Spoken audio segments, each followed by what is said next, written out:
Assalamualaikum everyone. So today we're going to be making this Korean Asian skirt steak and we're going to use it on top of our ramen. How yummy! So first we're going to get started on our marinade. I'm using 2 tablespoons of pureed papaya. This is going to help tenderize the meat even more, and it's going to literally like make the steak melt in your mouth like butter.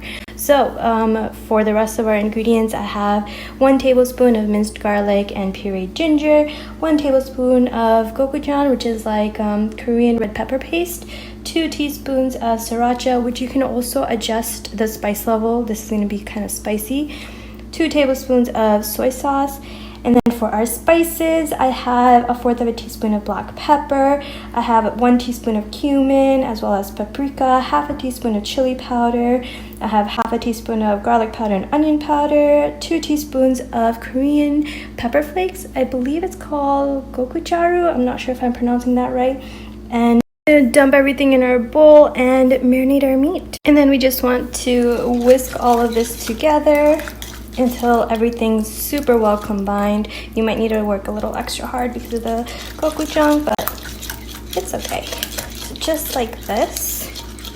Now I have our skirt steak here that I'm just going to marinate the beef in. So I added 1 onion to this, and I'm just going to mix it in with the marinade and the beef, and then cover it with saran wrap and let it chill in the fridge overnight. The longer you marinate it for, the more flavorful it'll get. So we're gonna cook up the skirt steaks. I have the heat on medium-high heat, and I have this really nice cast iron skillet. It has a really nice grill mark, so you can also grill this, but I don't have a grill, so we're gonna use this. Place some oil on the bottom, just with our steak. I placed the skirt steak right on top, and we're just going to grill it up. So depending on how well done you want your meat, I flip it over after 3 to 4 minutes. Then roughly 2 minutes on the other side, we're going to remove it off the heat and place it on our plate. In between each steak that you're going to cook, I am going to just quickly clean it.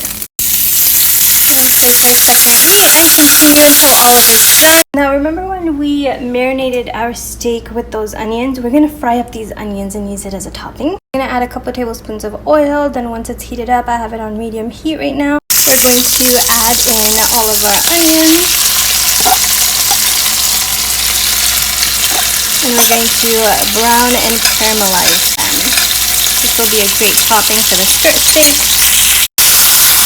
Just want to make sure to stir it. Once it's cooked, we're going to set aside in a small bowl. Now that the steak is done, we're going to make our ramen. I'm going to make the viral TikTok ramen, but kind of zhuzh it up a bit. I'm going to be using the Shin noodle packet. These are my favorite noodles. You can use the bulldog spicy noodles. You can use whatever brand that you like. We're just going to cook the ramen for 5 minutes in boiling water. Now once the noodles are cooked, we're going to remove it into a bowl. We're going to discard the water. We're going to save about 1/4 cup of water. In this same pot, we're going to add our seasoning mix that comes with the noodles, as well as 2 tablespoons of soy sauce, 1/8 cup of brown sugar, 1/2 tablespoon of minced garlic, and then our seasoning spices, which is 1 teaspoon of crushed red pepper, 1/2 teaspoon of garlic powder, and 1/2 teaspoon of onion powder. Added all those ingredients into a small pot. We're going to whisk well. I have it on medium heat. Also forgot to add butter. Add 2 tablespoons of butter. I also added the 1/4 cup of pasta water, and I'm going to cook this for about a minute. We're going to add our cooked ramen. Now we're going to mix it well in the sauce, cook it down. We have our ramen here, our caramelized onions, we have our skirt steak. We let it rest and we cut it against the grain. Just adding some of the caramelized onions right on top of the ramen. We added our skirt steak right on top, and I'm going to take some of the oil that's right here from the caramelized onions, drizzle it right on top of the steak. Now we're just going to garnish with some sesame seeds and some sliced seaweed. I have some green onions. Last thing is just to garnish with green onions for a pop of color. How beautiful does that look, and how quick and easy was that? I hope you guys try it out. Assalamualaikum.